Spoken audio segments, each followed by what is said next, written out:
They were the kind of family you'd envy. Derek and Laura Anderson lived a quiet life with their 2 children, Emily and Max, in the picturesque Illinois suburb of Ashbury Heights. Derek was a software consultant. Laura taught 6th grade at the local elementary school.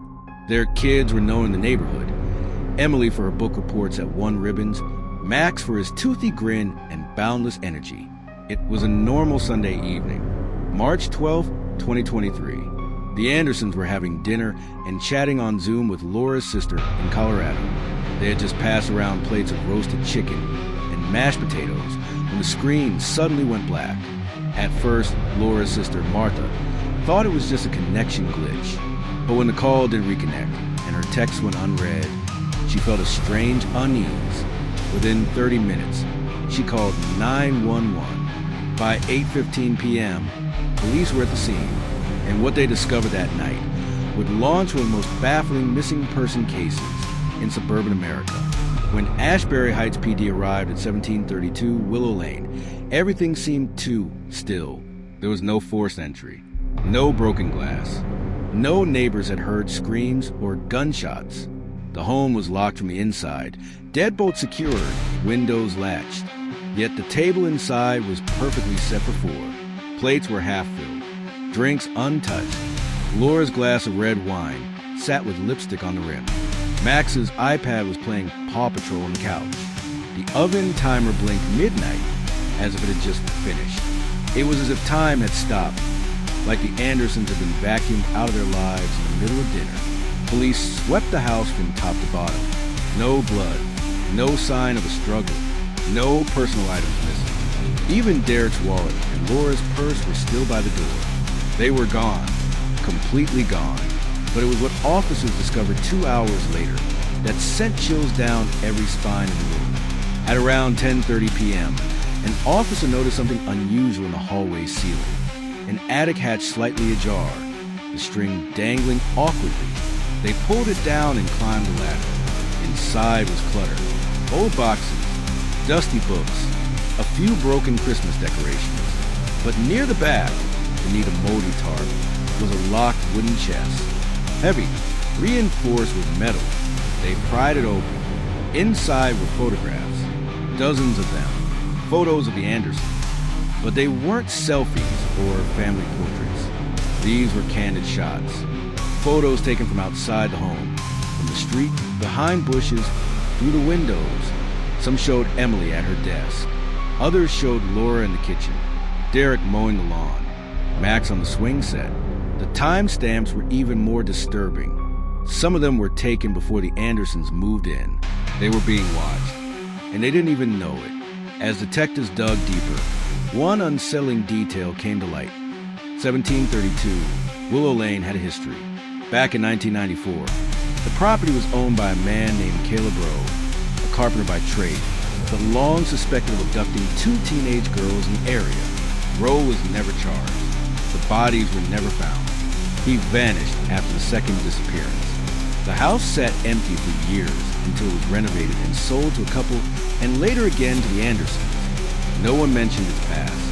Not the realtor, not the previous owners, not the county. It was as if the house had tried to forget what it once was. Over the next 24 hours, local law enforcement, FBI agents, and forensic teams combed through the Anderson residence. Nothing led to a logical explanation until a neighbor, Linda Braxton, mentioned something odd. "I thought I was dreaming," she said, "but around 8:30 p.m., I heard what sounded like knocking. Not from the front, from underground."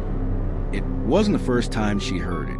Weeks earlier, she said she'd heard tapping, slow, deliberate, echoing faintly through the earth.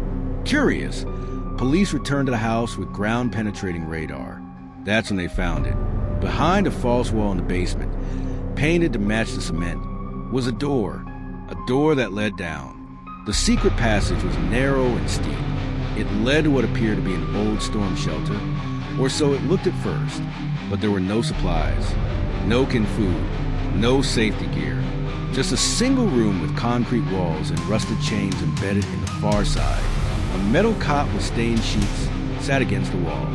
Next to it, a bucket, and beneath it, a small hatch in the floor. Forensics found blood on the cot. Human, later confirmed to belong to Derek Anderson. Scratch marks covered the walls, some deep, some faint. Names were etched in the cement. Some were unreadable. Others were chillingly clear. Leah, 1993. Help me? Still here. In the far corner, they found a small camcorder. The battery was dead, but the SD card was intact. When the footage was reviewed, detectives went pale. It started with static. Then, the image of the Anderson family, tied up in the hidden room. Derek was gagged, Laura sobbing, the children huddled close. A figure, face hidden, dressed in black, walked into frame. They held something in their hand, not a weapon, a mirror. They forced each family member to look into it. Then the screen went black.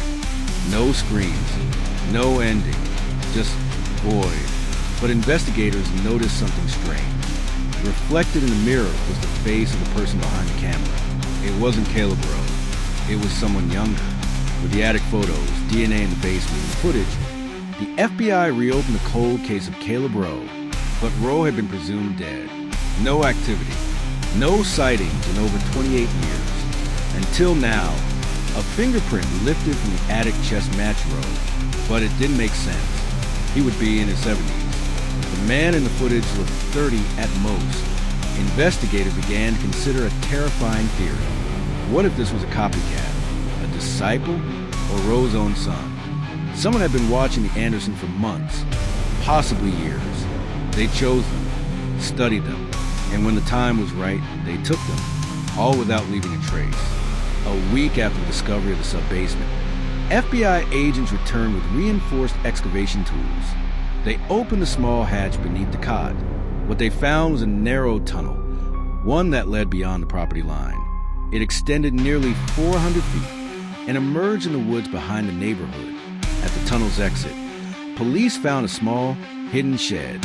Inside, clothes, food, a burner phone, and a printed photo of the Anderson with the word "cleansed" scrawled across it in red marker. The phone had no SIM card, but its camera roll contained images, blurry, cryptic, of other families who hadn't been reported missing. Yet, despite national coverage, reward offers, and a massive manhunt, the Anderson family has never been found. No bodies, no confirmed sightings, no communication.